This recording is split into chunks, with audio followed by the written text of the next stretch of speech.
This is Digital Marketing Depot broadcasting live. I'm Karen Burka, your webinar producer. Thank you for joining us today for Advanced AdWords Strategies to Personalize Experiences and Drive Revenue. We are very pleased to welcome Aaron Levy, Director of Paid Search at Elite SEM, and Blair Symes, Director of Content Marketing at DialogTech. Before I turn the webinar over to our speakers, I want to tell all of you a couple of things. If you need some help or have a question for our speakers, just use the Q&A box and we will do our best to help you. If you want to tell a friend, check out our sponsor, DialogTech or Digital Marketing Depot. There are some widgets at the bottom of your screen. Just click on them and they will take you where you want to go. Remember, you can customize your audience console to move or resize any windows that you have open.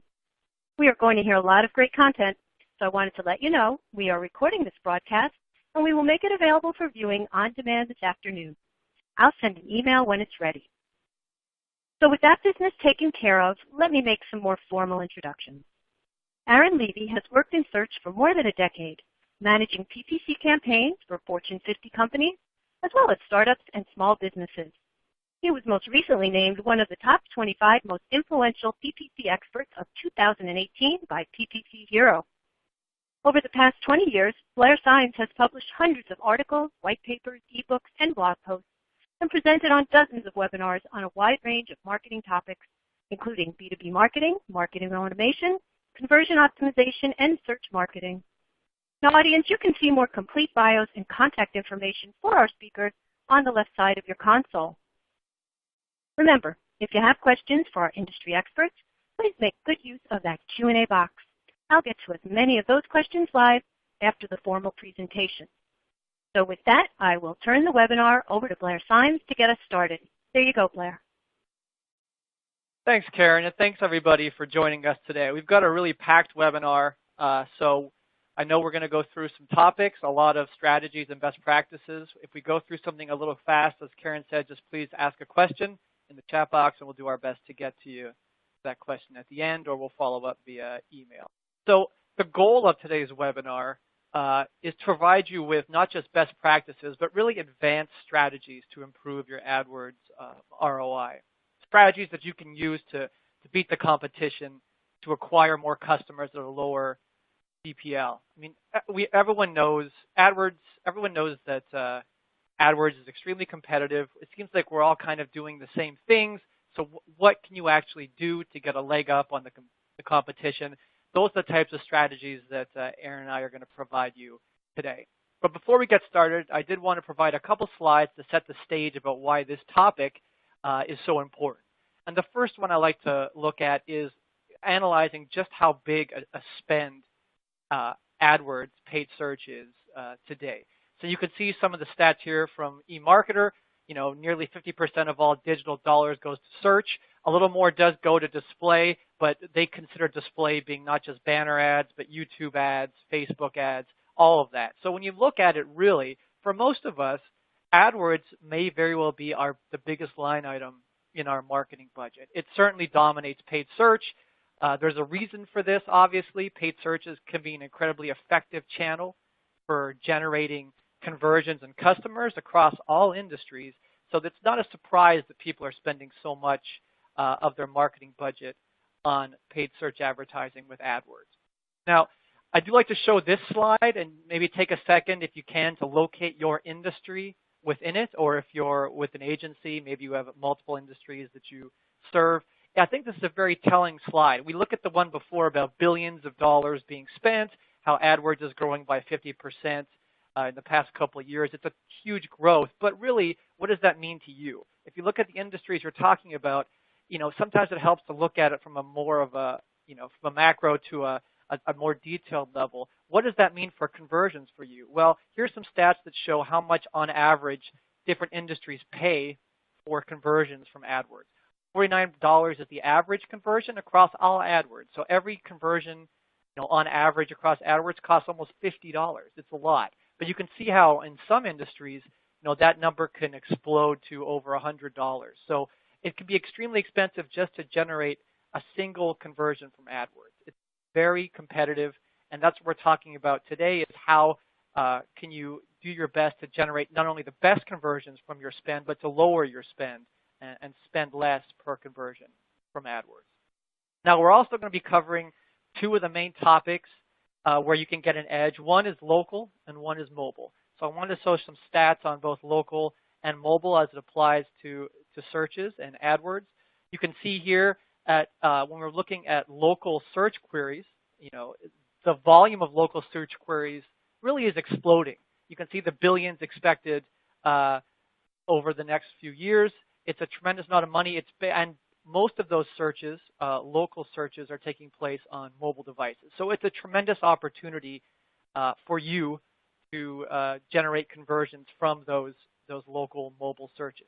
And you can see a stat that I like to show from Google that shows when people do a mobile search, they're 57% more likely to convert either at a store or 40% more likely to call a business. Offline conversions are often a result of a mobile search. So we're going to be providing some tips as well about offline conversions like phone calls, because if you're not doing much on the offline conversion front right now, it's a very easy way to give yourself a competitive edge. And you can see at the bottom that when people do run searches on their smartphones, local searches particularly, 18% of local searches lead to a purchase within a day versus 7% of non-local searches. So we're talking about a very engaged audience with high purchasing intent, one that some of the strategies we're talking about you can use to really tap into that audience and increase your AdWords ROI.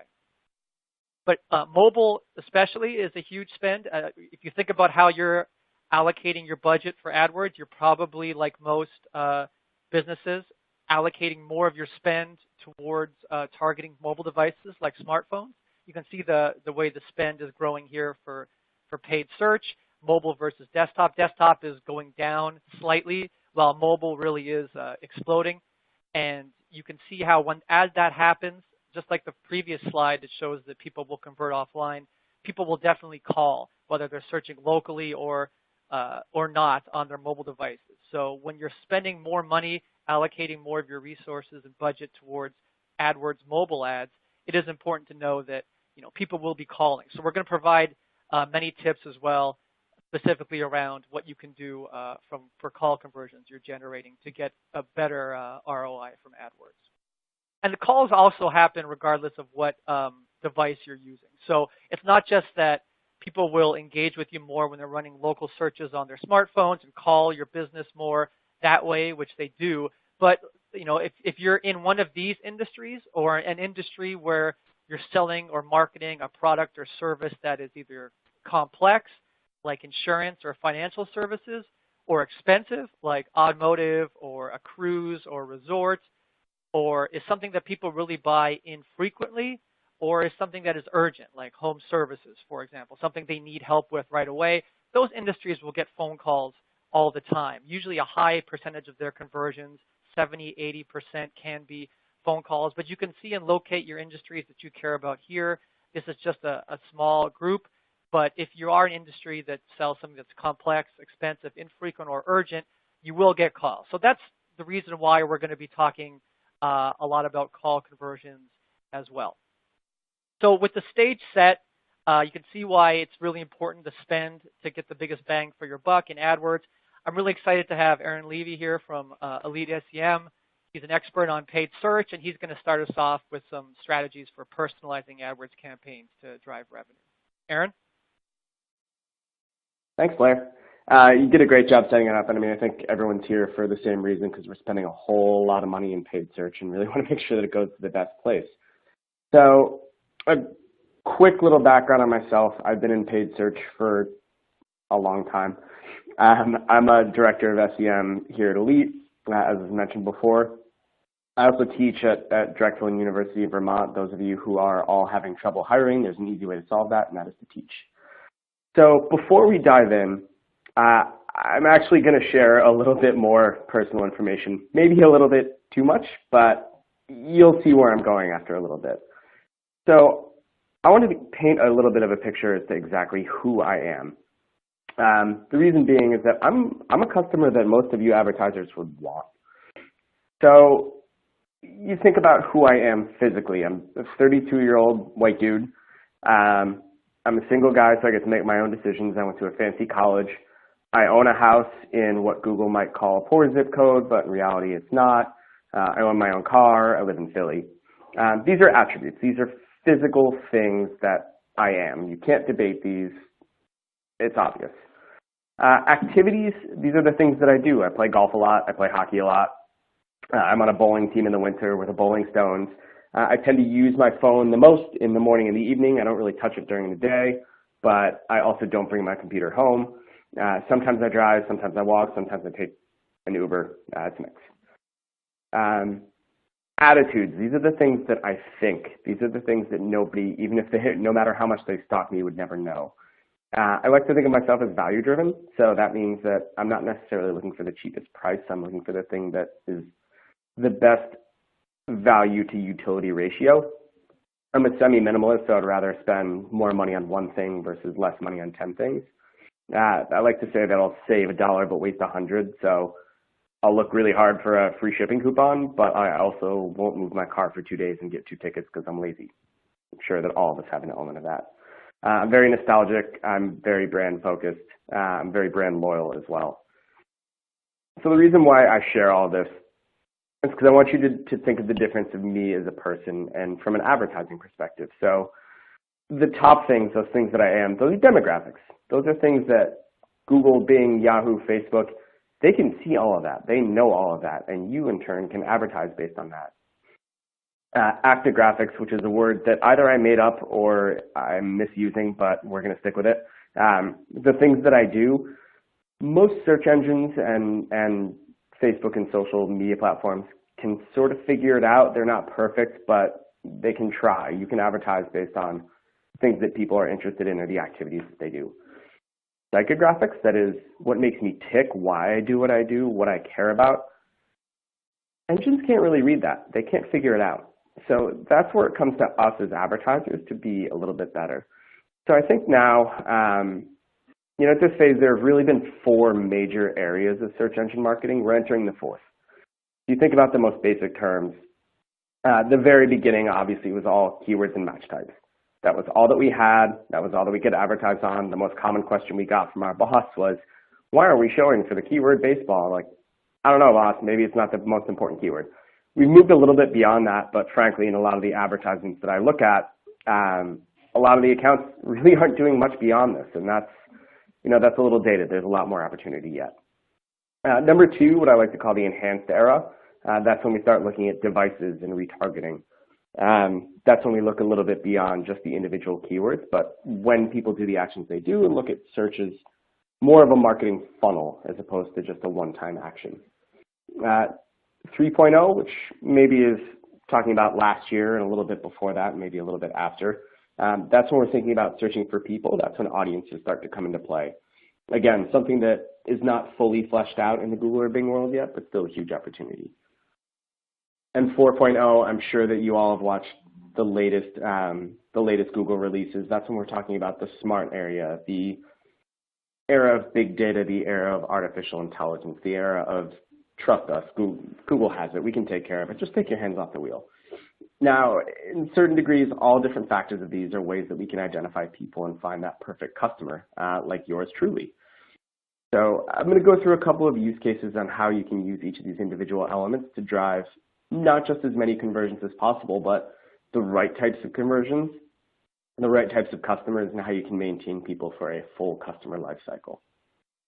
So the 4 main elements that I'm going to go through are using linguistics, the logistics of a device, that is, are we giving people the messaging that they want? Localization, that is, are you speaking to people the right way? A lot of us think of localization in terms of international only, but it applies a lot on a domestic level as well. And frankly, as we'll see, most people are doing it a little bit poorly. And then lastly, looking at audiences. And we'll wrap it up pretty quickly just by talking about the quote-unquote smart campaigns and how you should automate and when you should automate. So step 1, we're going to talk about, obviously I'm not a parent, but if I was, this is probably how I would parent, finding what you might consider the golden goose of marketing, and that is finding a first-time parent. For those who don't know or those who haven't worked in finding parents, these are the most brand loyal people in the world. If you can find someone when they're about to have their first child, they're more than likely going to last forever. So the challenge with finding a first-time parent is they don't search any differently versus someone who has been a parent for a while.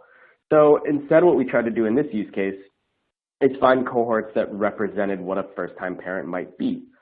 So if you think about becoming a parent, there's a couple of different things that you're going to need to buy. Obviously, you're going to need to buy a nursery, you're going to need to buy a stroller, you're going to need to buy toys, you're going to need to buy about 1 million little onesies because the kid's going to have mistakes all over it, swallowing blankets, things like that. Those are all things that you'll likely have to buy once, and then there are things that you'll have to buy all the time, things like formula and diapers. So what we wanted to do is identify what represented the behavior of a first-time parent. So what we did with this particular client is that we tried to map these things back to an order. So we figured that both first-time parents and second-time parents, or frankly parents of toddlers, would all search for diapers. The keyword diapers represented a lot of this particular client's spend. But instead, what we did is that we wanted to look at how it would map back to the basket. So doing things like capturing order IDs, either using Google or a different bid tool, mapping that back to what their basket capacity would look like, and figuring out how you can optimize accordingly.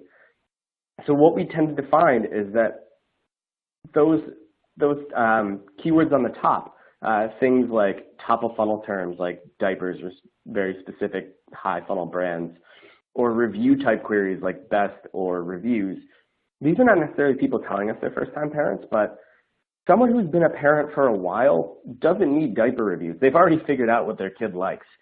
So instead, we would focus as much of our efforts as possible on the top things. And then when it got a little bit lower and people were looking for more specific items for their children, they're more less likely to be a first-time parent. So they knew what their kids would like. So by using these tools and figuring out what the composition of people's baskets were, what they were buying, we can identify that something that makes a little bit of sense once you think about it, but it took us a little while to get to, is that when someone is a first-time parent, they're more likely to buy a whole bunch of small items, that is a bunch of 5-packs of different types of diapers, versus a 50-pack of a single type. So the only way that we could find that out is by doing lots of really strong tracking.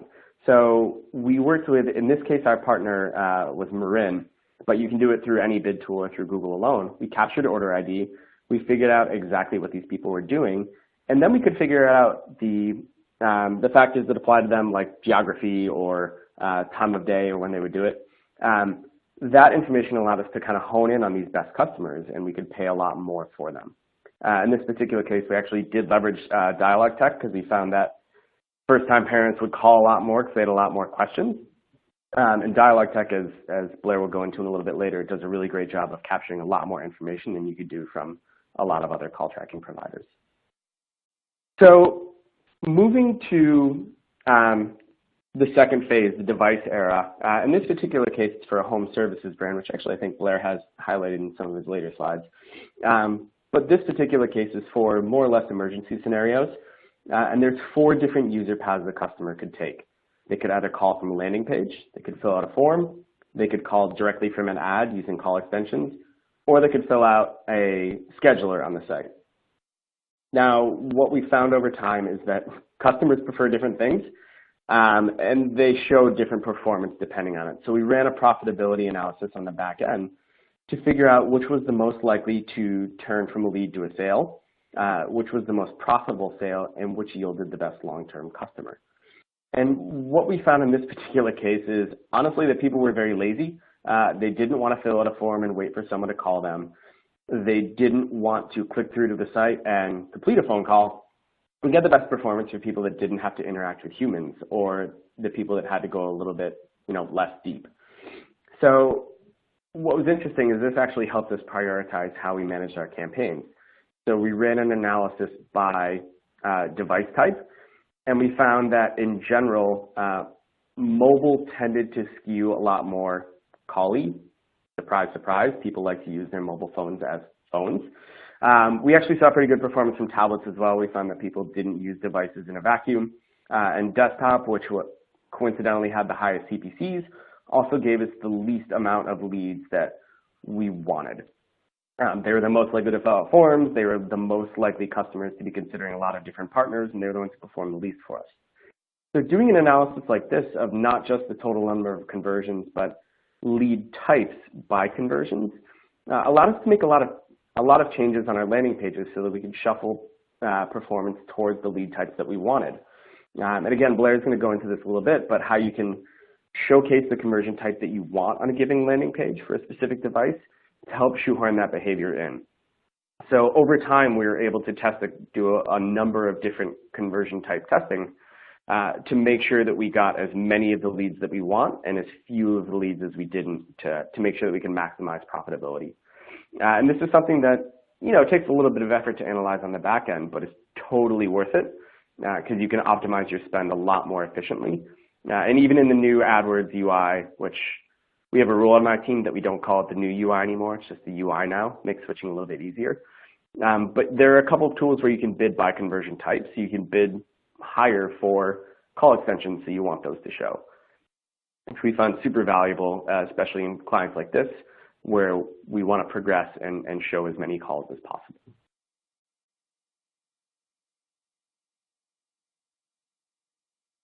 Now, moving on to SEM 3.0, we'll talk about audiences in maybe the most tangible way, that is males versus females.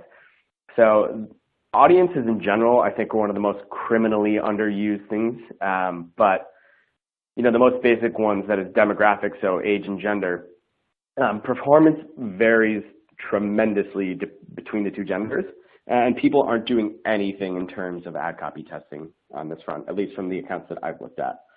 So it's funny, we see some pretty interesting things. Like, I pulled this data based on a number of our large-scale marketplace clients. Women tend to skew a lot more towards mobile than males. About half of the impression volume on desktops is skewed about 50-50 between males and females, whereas mobile, it's about 70% female. So your audience is going to be different and show different usage behavior across different platforms, and it's something that you have to take into effect. Thinking about devices, tablets, unsurprisingly, tend to skew much, much older, while desktop usage tends to skew towards the middle age, the 25 to 45, the most common working age, and mobile tends to skew younger. And again, most people aren't doing anything with this. This is not only an area where you can bid, but it's also an area where you can modify copy, which is what we did. So Elite actually works with a number of different meal delivery companies, be they online grocers or food in a box. And we wanted to run a test to see what types of food people reacted to the best. So we ran a variety of ad tests depending on what sort of drinks we would show in the ad, what sort of produce we would show in the ads, what sort of snacks, or if we were showing whole meals, it would depend what we would show. We ran these 4 different categories against one another and then ran the 4 different subtypes within each category against one another as well. And the results were pretty dramatic. For both male and female, the winners were different in almost every single case. So men for drinks preferred beer, for snacks they preferred chips and dips, and for whole meals they wanted fancy food, which is kind of the opposite of what we expected to happen. Whereas girls, drinks, it was a mixture of liquor and wine that always won. Snacks, they were big on cheese and cracker boards. And meals, believe it or not, the best performers were junk food. It wasn't salads or fancy aspirational food. But the winners were dramatically different between the two genders, and we wouldn't have known this unless you tested them specifically.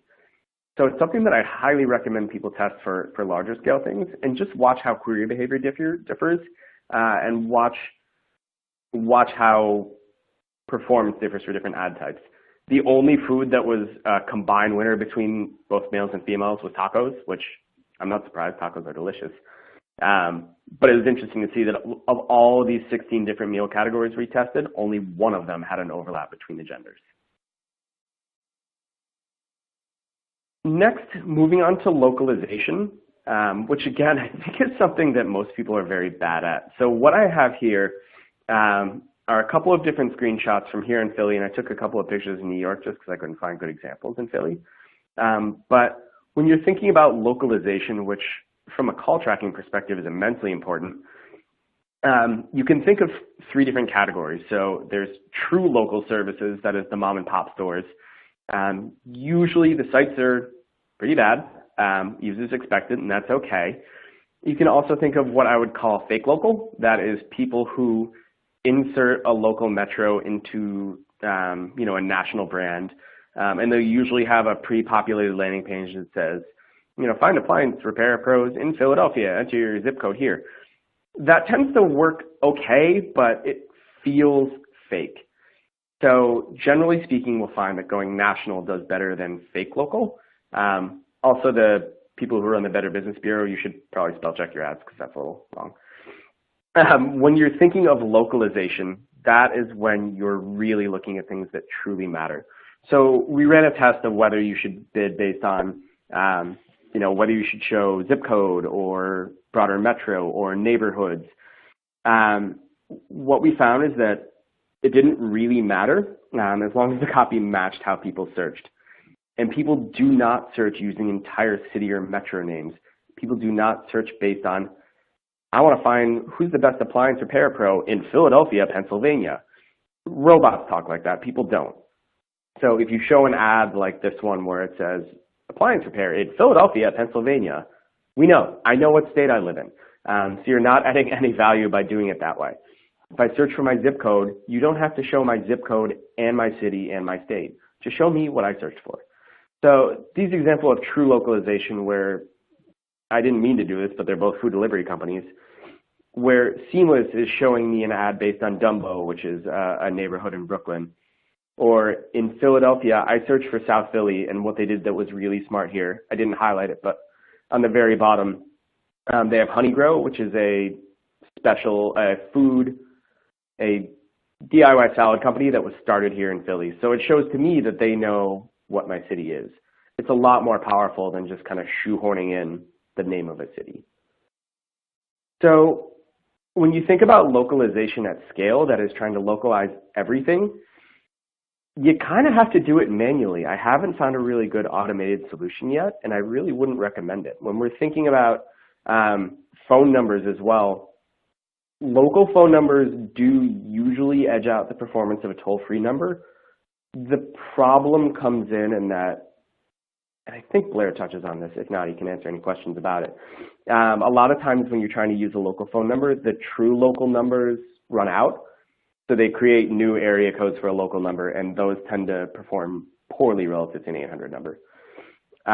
When you think about localization, you should localize how people search. So for our particular clients, we had the best success by only localizing campaigns where people use the local word in the search query. So if they search for pest control 19107, we would show them an ad that said 19107. But if they search for just pest control, then you actually didn't need to localize it, which is interesting. And you have to be really careful when localizing, and frankly with any sort of segmentation, especially with audiences.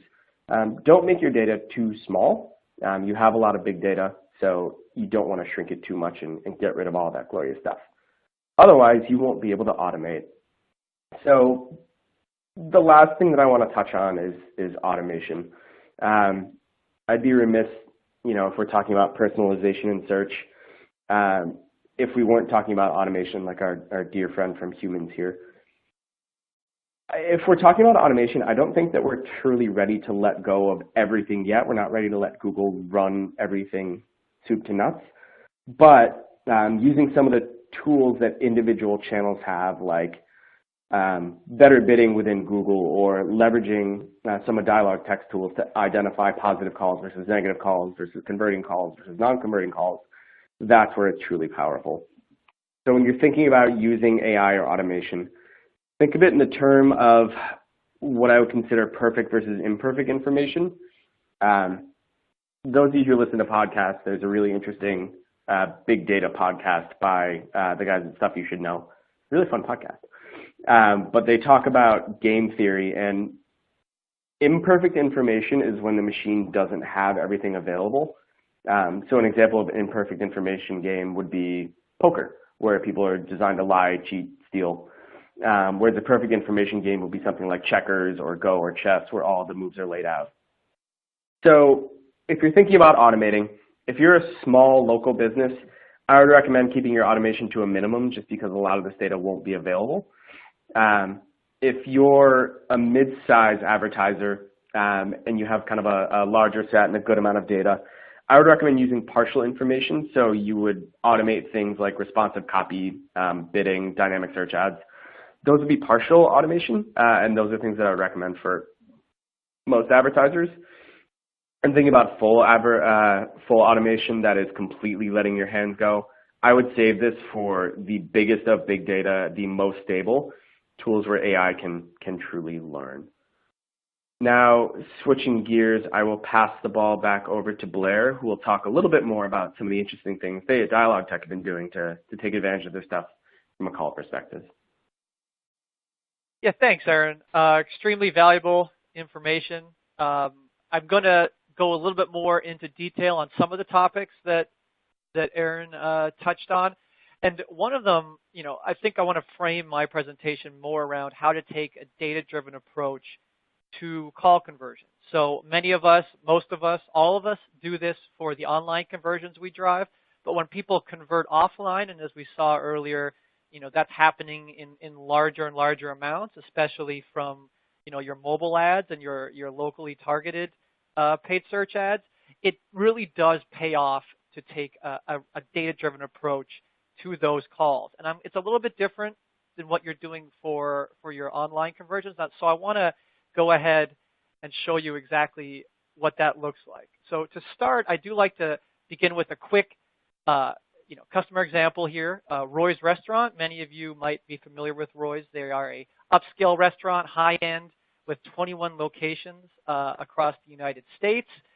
They obviously, as a restaurant, they invest in paid search and other display campaigns with the goal, of course, to drive reservations. They're looking to have people contact them, either fill out a form to request a reservation or to call the restaurant and reserve a spot. Now, they knew reservations were coming from calls, but they didn't know which marketing channels were driving those calls.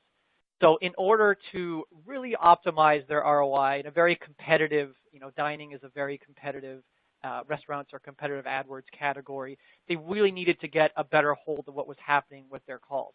So let me show you what exactly that looks like. So the first thing they did was they needed to get the right data on what was happening for the calls they're generating from paid search. So whenever someone was calling now, they're able to get the attribution, so they knew what marketing channel, AdWords, Bing, Facebook display was driving that specific call. They knew what ad drove the call. They knew what device, whether the caller was engaging with them on a smartphone or engaging with their ads on their desktop.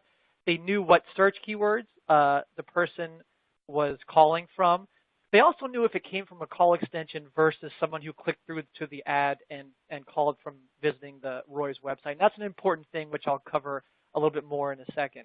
Obviously, they know the days and times of the call, which restaurant was being called, as well as the caller's phone numbers. They have the caller's ID as well. All that number of data was captured, and then they looked and analyzed important questions like they analyzed the actual call experience to learn, was the call even answered? So they're spending money to drive a call, was it answered? How many rings before somebody answered? Was it a good call experience? How long did the call last? What actual words were said and by whom on the call? And did the call ultimately result in a reservation? Now, by getting this data, they got some really interesting and impactful insights that they were able to use to improve their AdWords performance. The first one is that when they looked at their data, they learned that many reservation calls, specifically from mobile paid search ads, were coming on Fridays between 2 and 5. People at work were starting to think about what they want to do for the weekend, I suppose, and they're looking and they're running searches for restaurants near them, and they were calling Roy's from their paid search ads. So they learned that. They able to optimize their budget and focus on those day parts that were high converting, that were relating to reservations. They also learned that 70% of their calls that were a minute or longer included the word reserve or reservation when they looked at the actual conversation analytics.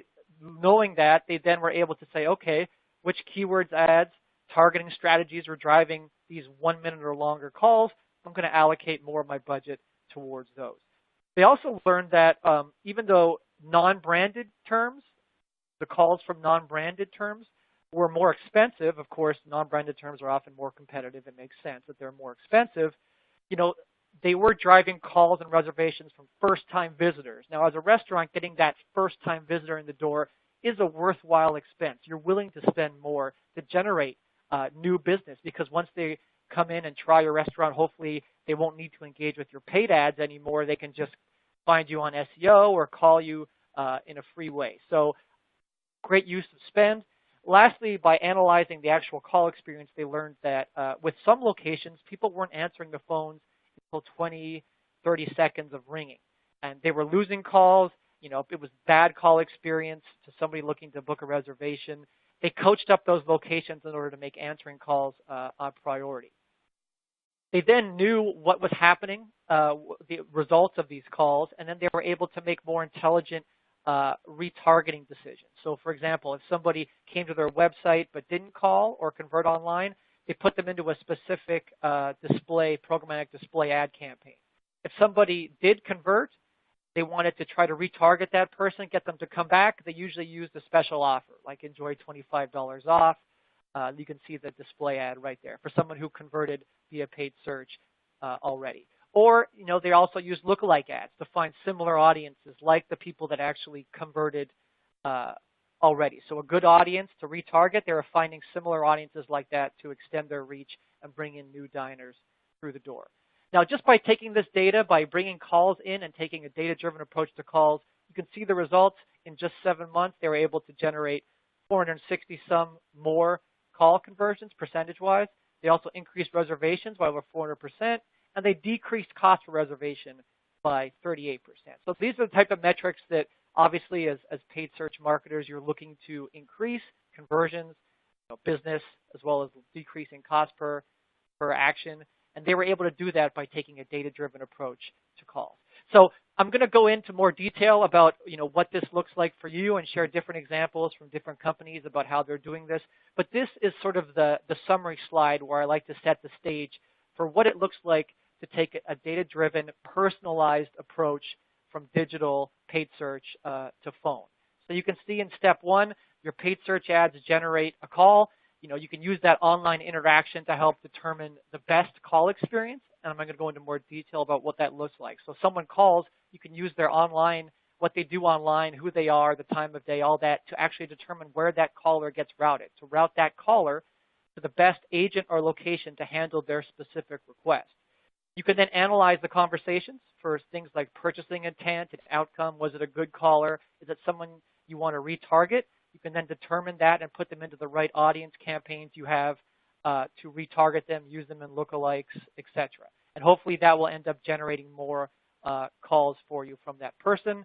You can also then use that data to determine how to optimize your media spend, your website content, your ad targeting, and the caller experiences you're generating from AdWords to drive the most customers at the lowest cost. So let's go into all the strategies for how to do this. The first thing is obviously to make it easy for online consumers to call you. So here are some examples. If you're when you're doing paid search for AdWords, obviously think about using call extensions. Over 70% of mobile searchers do call a business directly from the search results. And there's tons of ways you can do this for AdWords, including if you've got multiple locations, like a customer of ours, Arbor Memorial, having all your locations listed in Google My Business so that someone can decide which one is closest to them and call them directly from the search ad. You can also optimize your landing pages to drive more calls. Make it easy for someone to call you. So make call now a prominent call to action on your landing pages, like Sears, a client of ours, does. Or you can use, like Terminix here does, you can put a phone number in the header or footers of all your website pages if somebody scrolls away from your landing page. Ford uses here, you can see if they've got multiple locations, you can make sure you list a phone number on all those locations on your website so someone can call the location closest to them.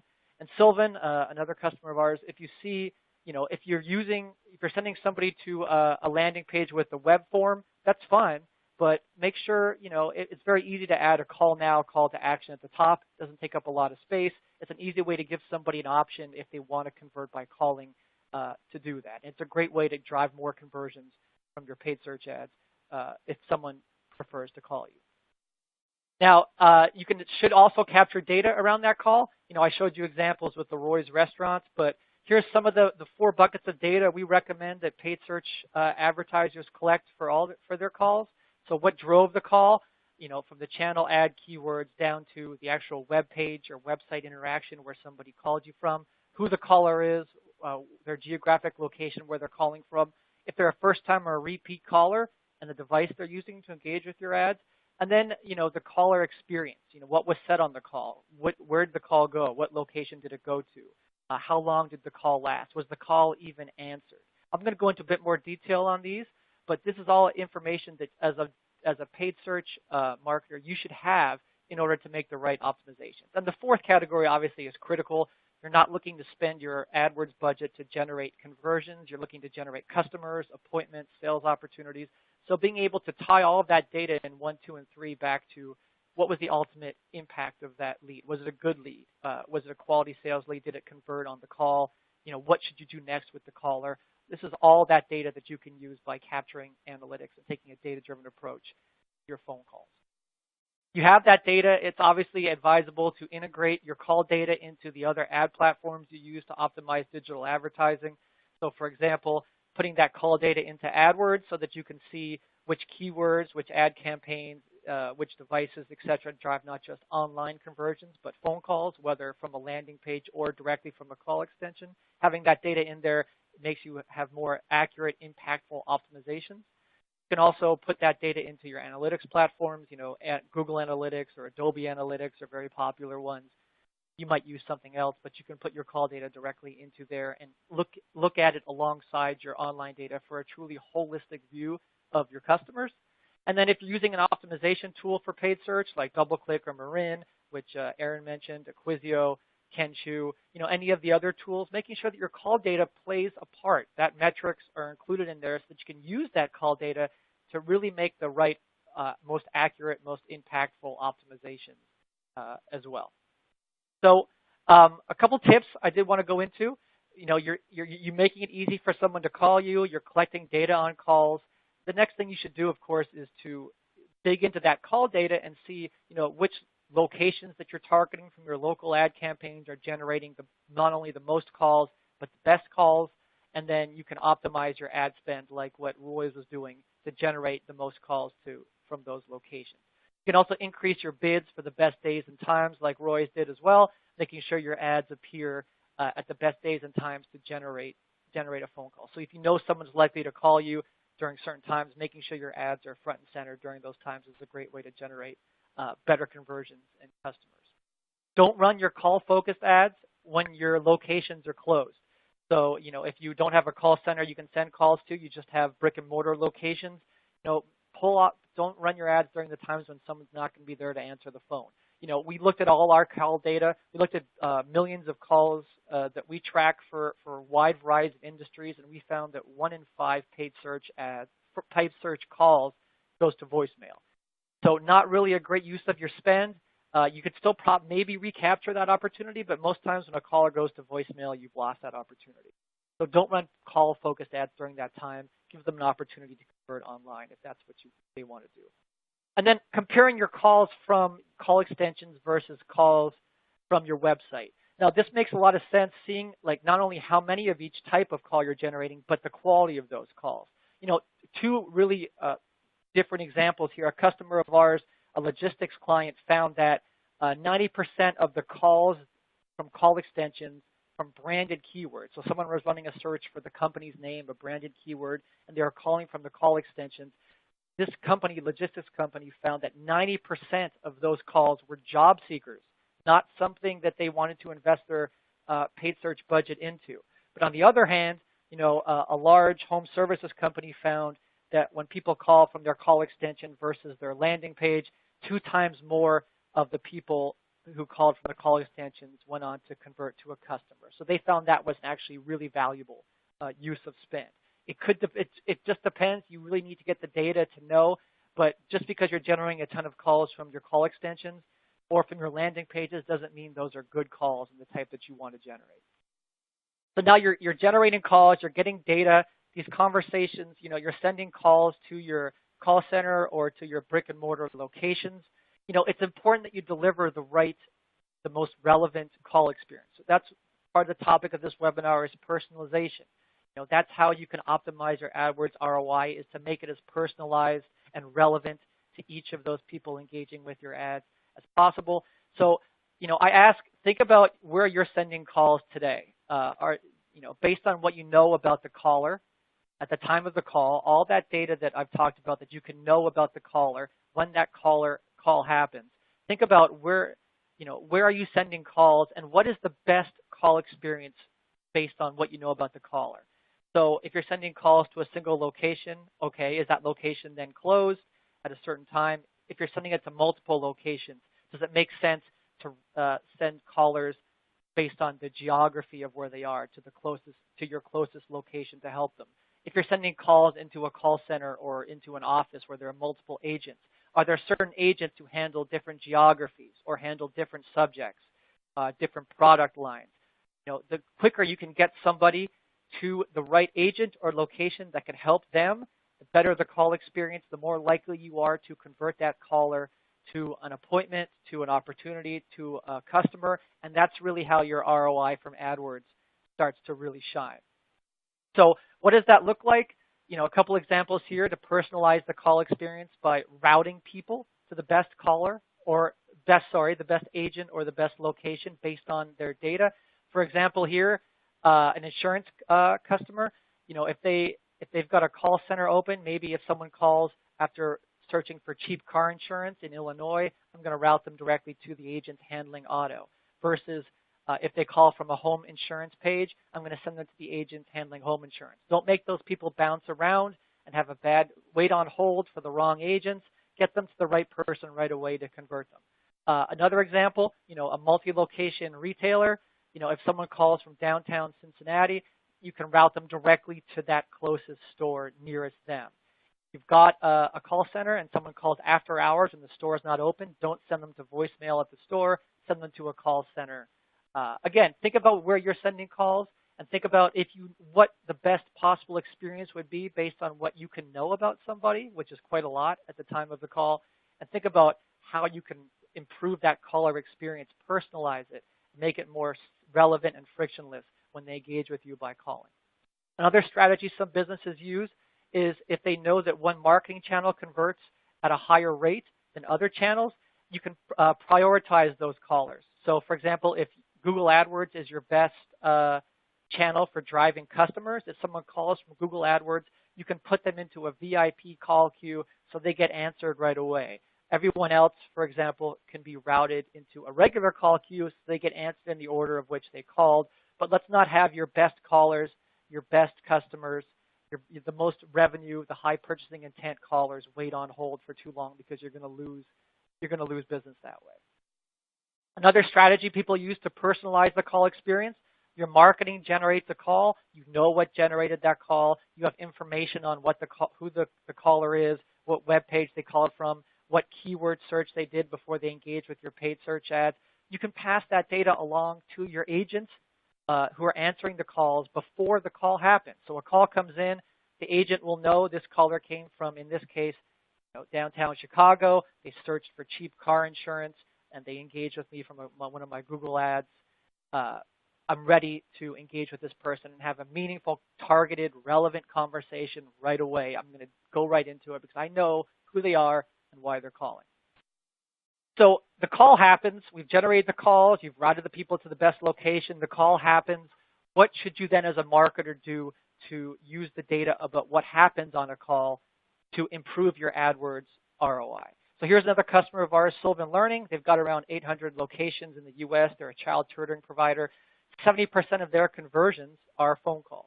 So if Sylvan's marketing team, if they find out that one of the locations is underperforming, they're not generating the right number of enrollments for the month, that team could then go into and pull up the recordings and transcriptions of every call from paid search, for example, they generated to that location and actually look at it and say, hey, Did was the call answered, or are more calls than normal going to voicemail? Is there an issue with people answering calls at this location? When they do answer calls, are they mentioning the right offers? Are they promoting the right, are they saying the right scripts, mentioning the right offers, saying the right things on the call to convert that person to an enrollment? And ultimately, as a marketer, are you sending them bad phone calls? Is this something you should be doing differently to improve the quality of the calls you're sending? Now think about this. As a marketer, you're sitting in your office, you're sending calls to dozens, hundreds of locations, for example, or to a call center. Being able to understand really this level of what's happening on the calls is a great way for you to make some really interesting optimizations. Now, another client of ours uses AI and machine learning to analyze calls, Comfort Keepers. They're a senior care provider, 450 locations across the U.S.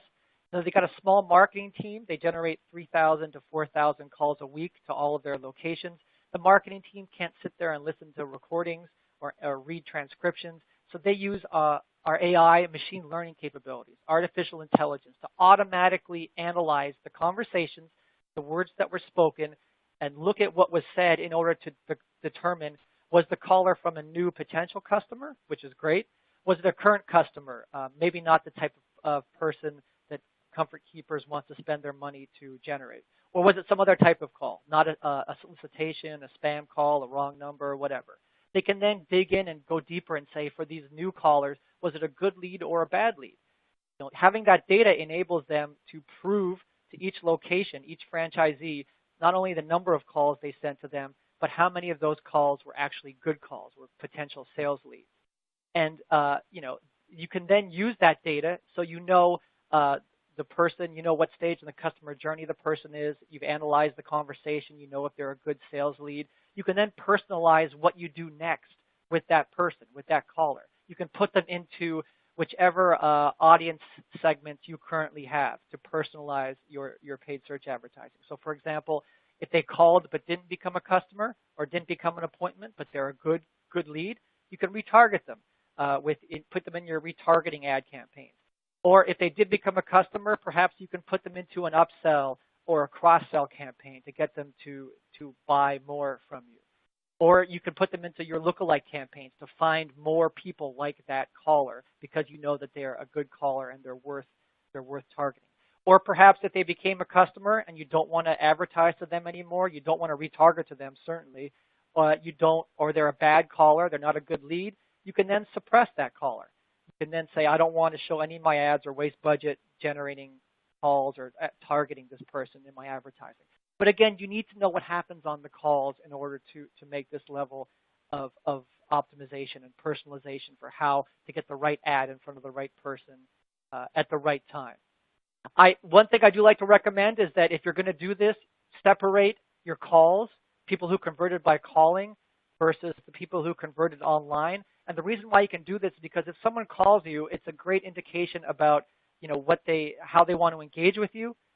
They want to engage with you by calling.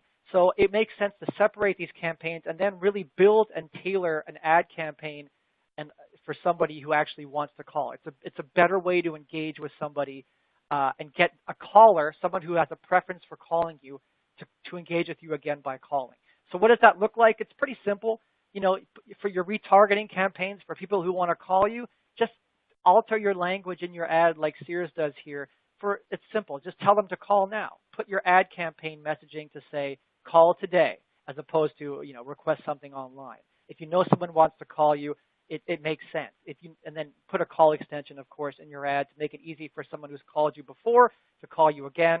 And of course, if they click through from your paid search ads and they want to call you, just make it easy to call with a prominent call to action.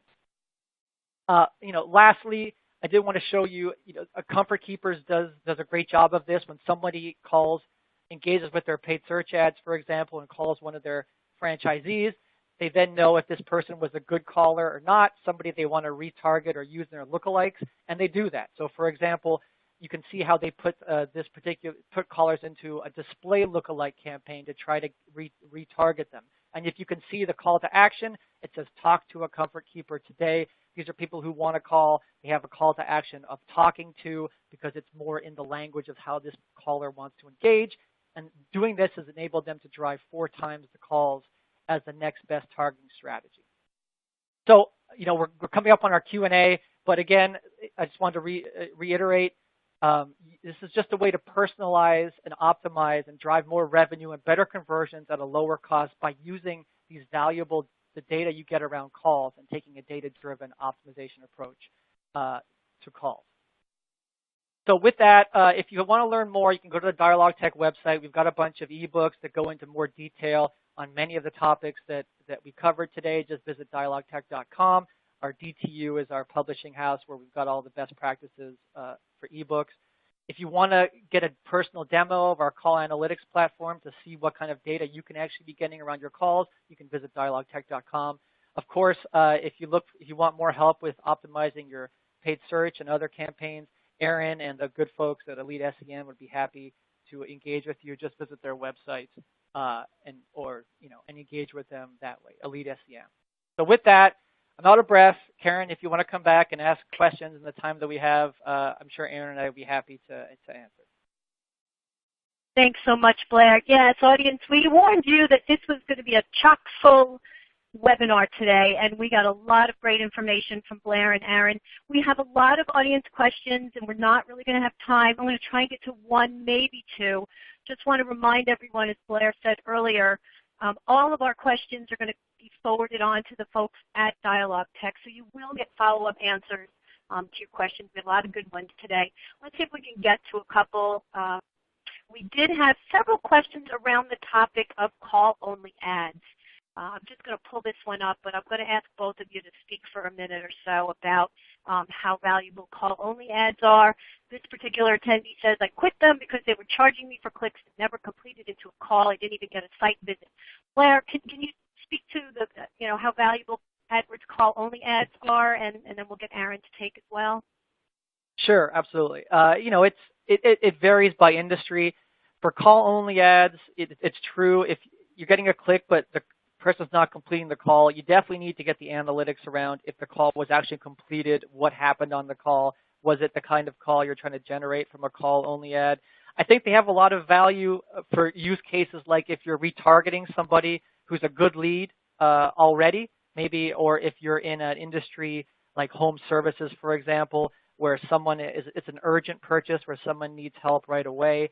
But I think you definitely need, if you're going to try a call-only ads, you get the analytics around what happens and determine if the call happened and if it was a quality caller. You can then capture their phone number and then maybe retarget them with other campaigns. But Aaron, what do you think about call-only ads? Yeah, we've mostly pulled away from them. We keep on trying to test them as they keep on changing the format of call-only ads. They used to look really, really bad, and they were just like a phone number was the headline, and that didn't work at all. They look a little bit better now, but in general, what we see, well, you were talking early on about kind of sculpting your copy to encourage a call to action, that sort of thing. What we'll usually do is run call extensions with a call-focused call to action. That's a lot of the word call in one sentence. But we'll kind of shoehorn and encourage people to call without doing the call-only ads because they tended to be more expensive CPCs, and as this caller mentions, the calls weren't all calls. So I'd recommend straying away from them and instead using those kind of call extension bid modifiers that are snuck into the new UI. Yeah, it's why I didn't promote them in this as what you should be using. But it's again, put a call extension out there, give them the opportunity to convert how they want to convert. I think that's maybe a better strategy for you. Okay, well, we are running up against the clock, so unfortunately, that is all the time we are going to have today. I do want to thank Aaron and Blair for a very informative and timely presentation. And audience, I want to thank you for the great questions. As I said, we only got to get to that one that covered the topic of call-only ads. We had lots more, and we will get follow-up answers from our sponsor, DialogTech. You can visit the DialogTech site at www.dialogtech.com. That's all for our broadcast today. We look forward to seeing you next time right here at Digital Marketing Depot.